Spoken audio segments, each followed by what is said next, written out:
गृहस्थी बहुत सुंदर साधन है भगवत प्राप्ति का, बहुत सुंदर साधन है। यदि सुलझ करके संत संग करते हुए संतों के द्वारा बताई रहनी से रहा जाए तो घर में ही भगवत प्राप्ति हो जाए, गृहस्थ धर्म में। पर बहुत कठिन है।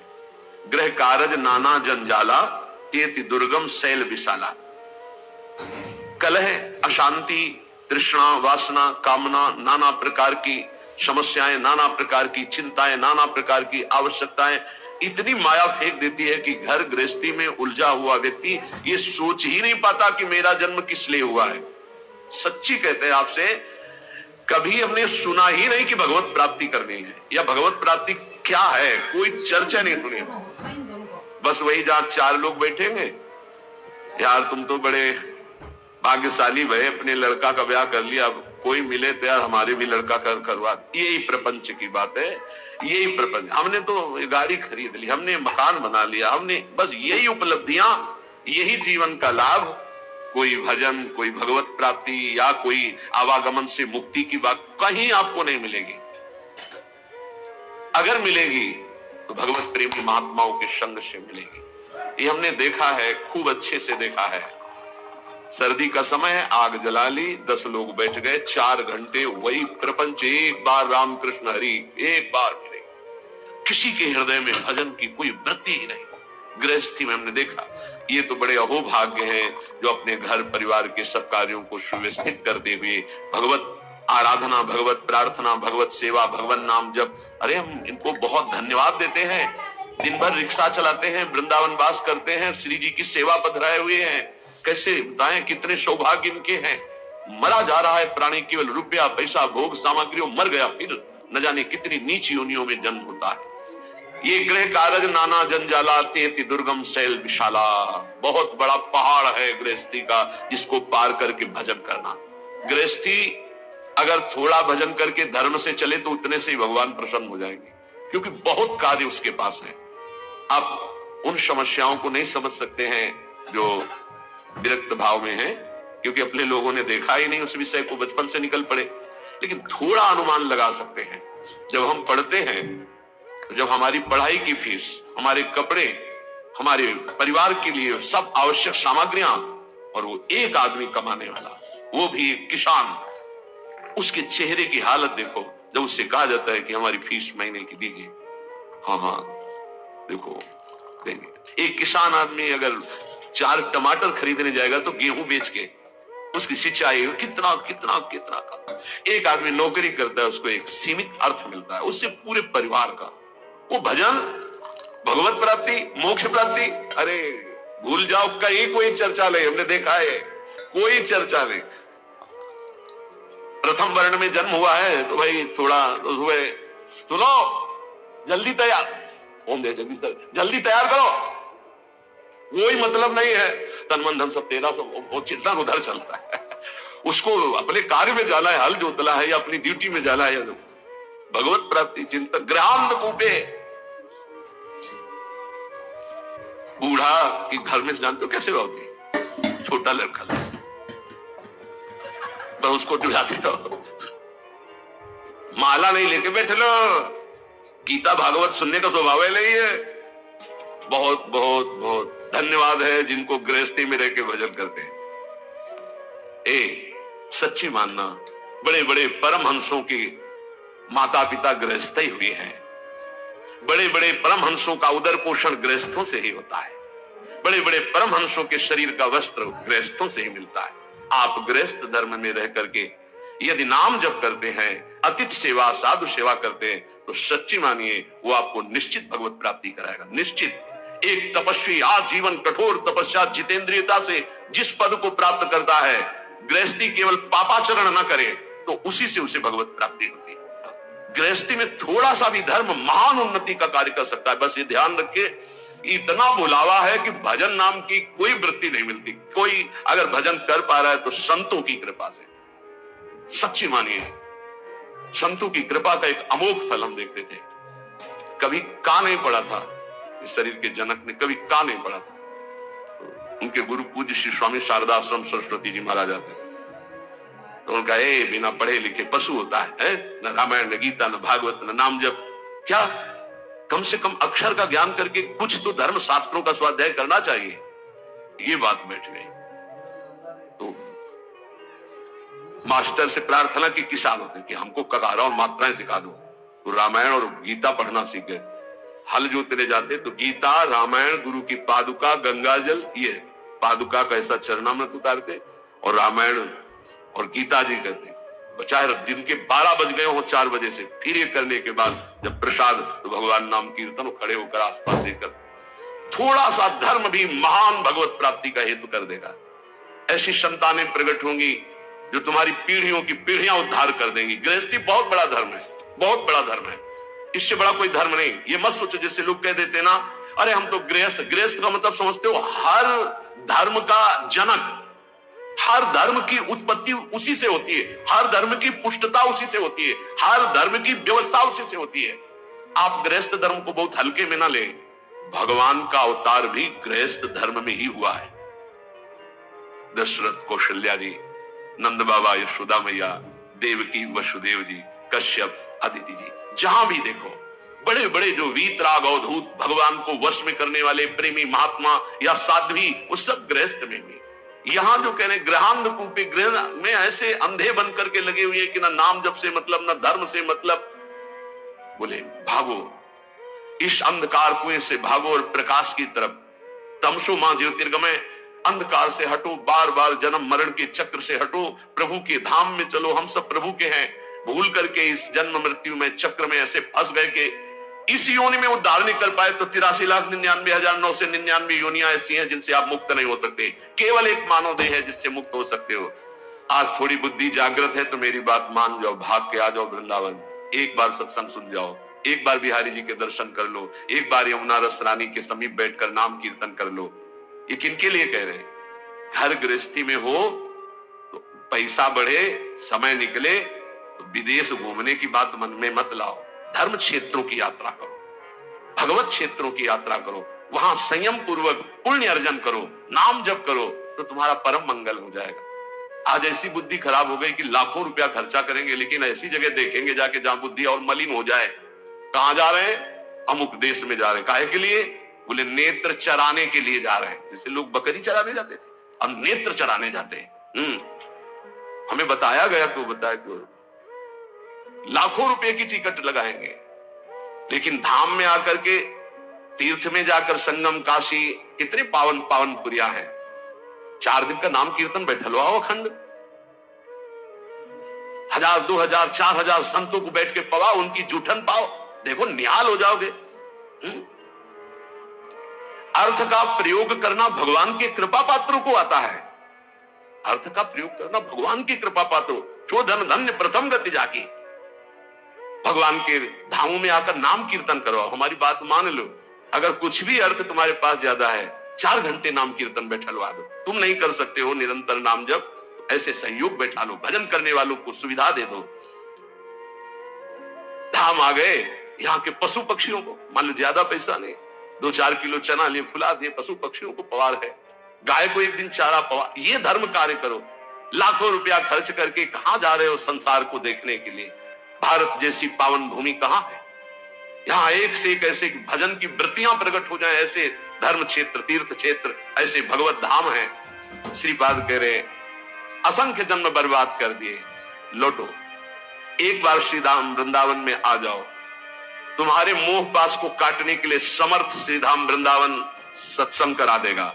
सत्संग ऐसी कैंची है जो मोह पास का नाश करती है। तुम समझ रहे हो कि हमारा यही कर्तव्य है कि इनका पालन पोषण करके खूब चाहे जितना पाप कर्म करे, तो श्रीपाद कह रहे निज सर्वनाश करो। आत्म, अपने आत्म स्वरूप का सर्वनाश करने वाले, तेरी ये समझ में नहीं आ रहा कि तू जिस पाप कर्म से धन कमा रहा है तो ये तेरा सर्वनाश कर देगा। तू परिवार को अपना सुहृद समझ रहा है, निज जन समझ रहा है, उसके लिए पाप कर रहा है, ये तेरी दुर्गति कर देगा। मरने वाले की अंतिम इच्छा पूछी जाती है ना, क्या अंतिम इच्छा है? ये जो पुण्य का त्याग करके पाप कर्म करते हुए उन्नति को प्राप्त हो रहे हैं, इनकी अंतिम इच्छा पूरी की जा रही, बहुत बुरी तरह नष्ट होंगे। ये वृंदावन में आप सत्संग में सुन रहे हैं, इसे दिमाग में बैठा लीजिए। पाप कर्म करने पर जो उन्नति प्राप्त होती है, तो जैसे फांसी देने वाले की अंतिम इच्छा पूरी की जाती है, जैसे तुम्हारी अंतिम इच्छा है ये, भोग लो इसे। क्यों? तुम्हारे सुकृत अब सब नष्ट हो गए हैं। अब जो तुम्हारे पाप कर्म का फल आने वाला है, सर्वनाश का तांडव होगा। आंख खोल करके समाचारों में और संसार में देख लीजिए, कोई भी रहा न को कुल रोवन हारा। इतिहास साक्षी पढ़ के देख लीजिए। प्रगट में वर्तमान समय में, भूतकाल में, तो भविष्य में भी ऐसा ही होगा। ये खुद देखी हुई बात, सुनी हुई बात, पढ़ी हुई बात, समझी हुई बात कह रहे हैं। पाप कर्म करने वाले की उन्नति का मतलब है अंतिम इच्छा। अब सर्वनाश का तांडव उसके जीवन में होने वाला है, बहुत बुरी तरह उसका सर्वनाश होता है। इसलिए निज सर्वनाश करो। अपना सर्वनाश करने वाले पाप कर्मों को करके स्त्री पुत्र परिवार आदि की कामनाओं को पूर्ण करने वाले तेरी दुर्गति होगी, तेरे परिवार की दुर्गति होगी। इस बात को समझ, धर्म पूर्वक चल, तो गृहस्थ धर्म से ही भगवत प्राप्ति, सबका मंगल हो जाएगा। असंख्य जन्म व्यर्थ कर दिए, अब ये मानव जीवन तेरा व्यर्थ ना जाए। इसलिए कोई तुझे ऐसा भी समझाएगा, ऋण ग्रस्तो यायाम कथमः वृंदावनम हम। देखो, तुम्हें हमारा ऋण है, मातृ ऋण, पितृ ऋण, ऋषि ऋण और भी जगत के ऋण। तुम कैसे वृंदावन जा सकते हो? कैसे तुम भजन कर सकते हो? कैसे तुम भगवान की आराधना कर सकते हो? नहीं। त्यजेयं वा वृद्धावगति पितर उदार शिशुकान। देखो, तुम्हारे वृद्ध माता पिता हैं, इनको कैसे? देखो, तुम्हारे छोटे पुत्र हैं, पत्नी है, इनकी मदगत प्राण, ये तुम पर प्राण न्यौछावर किए, तुम मला लेकर बैठने वाली बात सोचते हो। नहीं नहीं। कथम माम जीवान बत परिहरेयम निज जनान। तुम कैसे अपने निज जनों की याद छोड़कर भगवान की याद कर सकते हो? नहीं। ऐसे फांसता है मोह जाल संसार का। संतासिस लाग्यो भूतित्य फल कलनो मुह्यति बुद्धि। ए दुर्बुद्धि, इसमें मत फंस। इसका तात्पर्य नहीं कह रहे कि भाग करके बाबा जी बन जाओ। इसका तात्पर्य कह रहे, इनके द्वारा मोह जाल में फंसकर पापाचरण मत कर। धर्म के द्वारा अपने, तभी हमका प्रणाम है उनको जो रिक्शा चलाते हैं, मेहनत करते हैं, ठाकुर सेवा विराजमान किए हुए, नाम जप करते हैं, कंठी तिलक धारण किए हुए, राधा राधा कहकर बोलते हैं। धन्य है उनका जीवन। पापाचरण करके, धन कमा करके सोचते हो परिवार को सुखी करके हम सुखी हो जाएंगे, कदापि सुख नहीं मिलेगा। संतास लाग्यो भूतेत्य फल कलनो मुह्यति बुद्धि। ऐ दुर्बुद्धि, तेरा नाश हो जाएगा। तू समझ नहीं पा रहा, तू भी मोह से युक्त है। इसलिए मानव जीवन, ये अंतिम जीवन हमारा होना चाहिए। जो जो हमारे परिवार में हमारे साथी बने हैं, पत्नी पुत्र, सबका कल्याण करूंगा। जब 21 पीढ़ियां तर जाती हैं तो औरों की बात क्या। सच्ची मानो, तुम्हारा इतना महान बल है कि तुम अपने बल को जागृत करो तो तुम पूरे परिवार को क्या, मम भक्ति उपतो भुवनम पुनः, तो पूरे मृत्यु लोक को तारने की सामर्थ्य आ जाती है नाम जपक में। राधा नाम मत भूलो। पाप कर्म के द्वारा कमाया हुआ धन सर्वनाश कर देता है, दिमाग में बैठा लो। जैसे तुम्हें कोई बढ़िया खीर दे और कान में विश्वसनीय आदमी बता दे विष मिला है तो खाओगे नहीं, ऐसे ही तुम्हें शास्त्र सम्मत बात बता रहे, पाप का धन तुम्हारा सर्वनाश कर देगा। लेकिन तुम ये बात नहीं मानोगे। वो बात तो मान जाओगे कि अगर कोई विश्वसनीय कह दे कि खीर में जहर है, खाना मत, तो बिल्कुल नहीं खाओगे। और ये बड़े बड़े सिद्ध महापुरुष संत जन कह रहे हैं कि पाप का कमाया हुआ धन महान विष तुम्हारे पुत्र, तुम्हारी संतति, तुम्हारे परिवार का सर्वनाश कर देगा। बिल्कुल नहीं मानो। अगले दिन घटना सुनते हो, बढ़िया गाड़ी में बैठे जा रहे हैं, पूरे बोले 7 लोग जल गए, 6 लोग जल। आप क्यों नहीं समझ रहे? वो जला जला के पाप कर्म के द्वारा किया हुआ जो अर्थ है, उसी गाड़ी में तुम बैठे हो, वही तुम्हें जलाएगा। उस समय दयावसन कहते बहुत बड़ी गलत घटना हुई, लेकिन अगर उसके कर्म को पूर्व में देखोगे और फिर आपको तो ये लगेगा यही होना चाहिए था। बहुत निर्दयता से पाप कर्म करते हैं लोग, बड़े गुप्त रूप से और बड़ी निर्दयता से।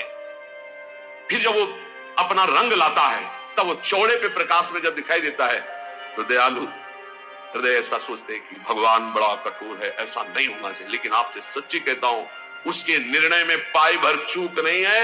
जितना होता है बिल्कुल करेक्ट होता है, निर्णय उसका बिल्कुल करेक्ट। वो भगवान है, वो ऐसा नहीं है कि वो इतनी चूक कर दे। हम लोग बहुत गलती करते हैं, इसका सुधार केवल मनुष्य जीवन में ही हो सकता है। पूज्य संत महापुरुषों के वचनों से ही हम ये जान पाते हैं कि हमारे जीवन का परम कर्तव्य क्या है। जो उपासक या भक्त भगवान की प्राप्ति के मार्ग में चला है, उसमें ये 5 बातें जब तक ना आवे तब तक कभी किसी को उपदेश ना दे और शिष्य ना बनावे। ये बहुत बड़े सिद्ध महापुरुष हैं, वो बोल रहे हैं। महात्माओं का हृदय माता की तरह दुलार करता है पूरे विश्व को। श्री सीताराम ओमकारनाथ जी महाराज जी ने कहा कि उपदेश देने जैसा खतरनाक खेल और कोई नहीं परमार्थ से भ्रष्ट होने के लिए। परमार्थ से भ्रष्ट होने के लिए उपदेश देने जैसा कोई खतरनाक खेल नहीं। बहुत बड़े महापुरुष है, क्योंकि उसमें देहाभिमान पुनः जागृत हो जाता है और काम आदि दोषों की बाहुल्यता, भोगों की बाहुल्यता, सम्मान प्रतिष्ठा की बाहुल्यता, और वो नष्ट होने में देर नहीं लगती। ये 5 बातें जब तक हृदय में ना जाए तब तक किसी को शिष्य न बनाए और उपदेश न दे, नहीं तो भ्रष्ट हो जाएगा पक्का। पहला, जब तक अंतःकरण पूर्ण रूप से शुद्ध ना हो जाए। अंतःकरण कहते हैं बुद्धि, मन, चित्त, अहंकार, 4 करणों को अंतःकरण कहते हैं। अंतःकरण शुद्ध कब माना जाता है? जब बुद्धि के निश्चय में एकमात्र परमात्मा है, मन में संकल्प विकल्प खत्म, केवल मन सावै मनः कृष्ण पदारविंदयो चित्त मुरारी पादार्पे चित्तवृत्ति अहंकार दासत्व में एक भी विकार जिसके अंतःकरण में उदय नहीं होता, वो शुद्ध अंतःकरण वाला महापुरुष प्रथम उपदेश का पहला अधिकारी। अंतःकरण में किसी भी तरह का कोई भी विकार ना होना, पूर्ण अंतःकरण का शुद्ध होना। दूसरा, जो व्यक्ति, ये हम नहीं कह रहे, बड़े महापुरुष कह रहे, सामने शास्त्र इसीलिए रख के बोलते हैं कि आप ये ना सोचे कि हम कोई मनमानी बोल रहे हैं। कुछ भी होगा तो हृदय, शास्त्र, संत तीनों से मिली हुई बात होगी, स्वतंत्र नहीं होगी। कोई भी ऐसी बात यहां से अनुभव युक्त भी निकलेगी तो आप पढ़ लेना, कहीं ना कहीं लिखा होगा। ऐसा नहीं हो सकता कि वो हमारे मनमानी बात हो, क्योंकि हमारा मन बचपन से लेके अभी तक जिसका स्वाध्याय करता रहा, जिनकी जूठन खाता रहा, जिनके चरणों के आश्रित रहा, वही मन में बैठ के बोलते हैं और कोई नहीं। पहला है उपदेश का अधिकारी कौन? जिसमें 5 बातें हो। पहली बात, अंतःकरण शुद्ध, बुद्धि, मन, चित्त, अहंकार, भगवदाकार, एक भी विकार जिसके हृदय में नहीं है। दूसरा, जो व्यक्ति स्वार्थ के लिए उपदेश सीखता है, जो अपनी वासनाओं की पूर्ति के लिए प्रवचन करना सीखता है, वो उपदेशक पक्का भ्रष्ट और दुराचारी हो जाएगा। वो धर्म का निर्वाह करने वाला नहीं होगा, उस समाज को भ्रष्ट करने वाला होगा। ये सिद्ध महापुरुष लिख रहे हैं, इसमें किसी की टीका टिप्पणी करने की बात नहीं। जिसको बुरा लगे तो भगवान को साक्षी करके हृदय में हाथ रख करके देख लेना। महापुरुषों के वचन डंके की चोट से होते हैं। जिसको बुरा लगे वो छाती में हाथ रख के बिहारी जी को साक्षी करके देख लेना कि ये वचन जो निकले हैं ये है हमारे में कि नहीं है, देख लेना। यहां केवल जबान की बात नहीं होती, छाती की बात होती है। जो व्यक्ति स्वार्थ पूर्ति के लिए, अर्थ प्राप्ति के लिए, वासनाओं की पूर्ति के लिए प्रवचन सीखता है, उपदेश सीखता है, दूसरे को उपदेश करता है, वो उपदेशक दुराचारी हो जाएगा, भ्रष्ट हो जाएगा, धर्म को नष्ट करने वाला बनेगा। तीसरा, जिसने अपनी वाणी में सत्य का अनुष्ठान नहीं किया, जिसने अपने आत्मस्वरूप का बोध नहीं किया, जिसकी वृत्ति निष्काम नहीं हुई, जो जगत से भगवत भाव रूप से संबंध नहीं की, वो बड़े से बड़ा विद्वान भी भ्रष्ट हो जाएगा। वो बड़े से बड़ा विद्वान भी भ्रष्ट हो जाएगा। ये देख लो, जिसके वाणी में सत्य नहीं, जो आत्मस्वरूप का बोध प्राप्त नहीं किए, जिसकी बुद्धि में निष्कामता नहीं, जो चराचर जगत में भगवत स्वरूप का भाव नहीं किए, वो बड़े से बड़ा विद्वान भी पतित हो जाएगा। चौथा, उपदेशक ब्रह्म विद्या और निधिध्यासन दोनों साथ में, अर्थात शब्द ब्रह्म का ज्ञान और पर ब्रह्म की अनुभूति दोनों। जो शब्द ब्रह्म का ज्ञान और पर ब्रह्म की अनुभूति से युक्त होगा, उसमें अमानिना मान देना, निर्माणता सबसे बड़ा सद्गुण होगा, निष्कामता उसके स्वभाव में होगी।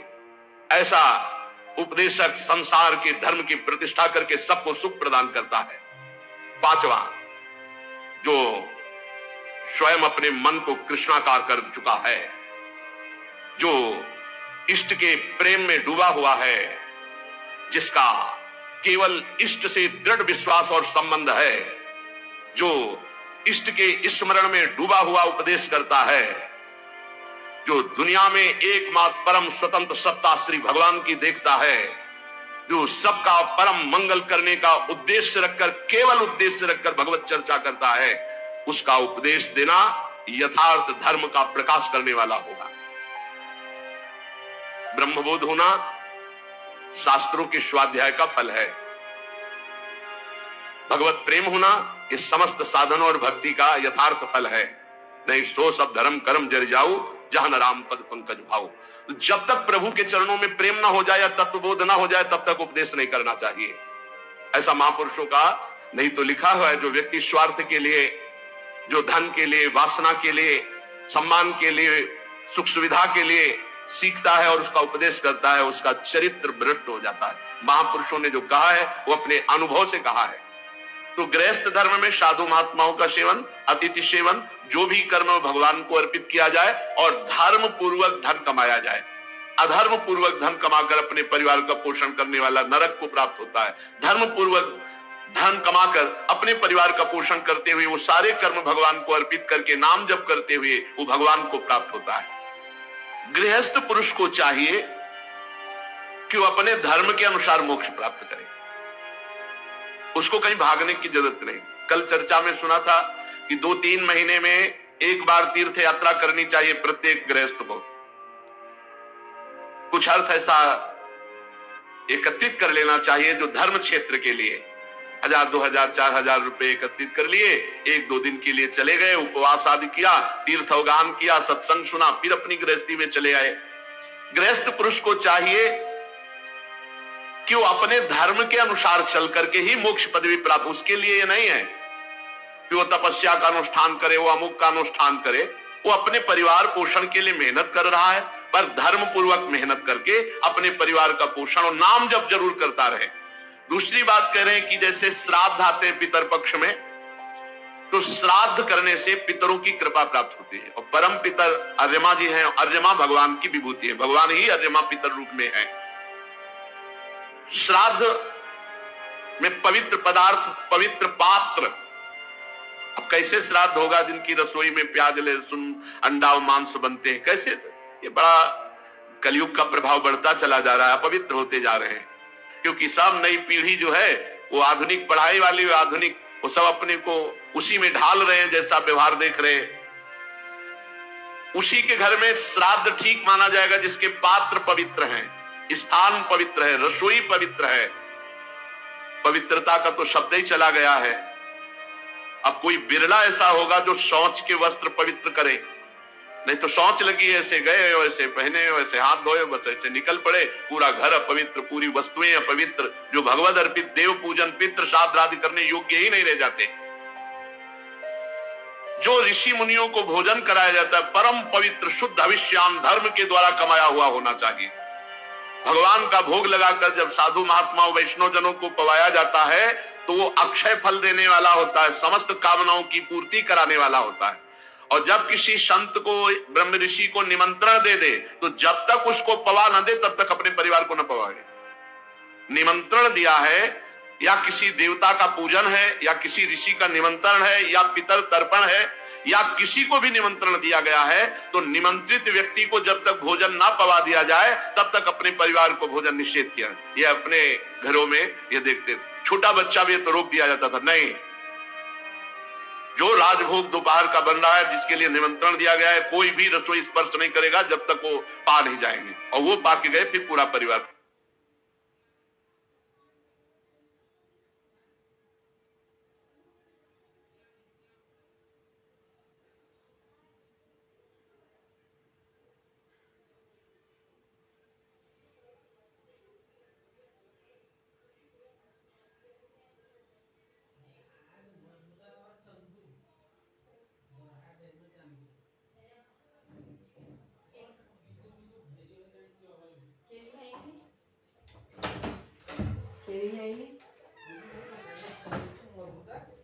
हम्म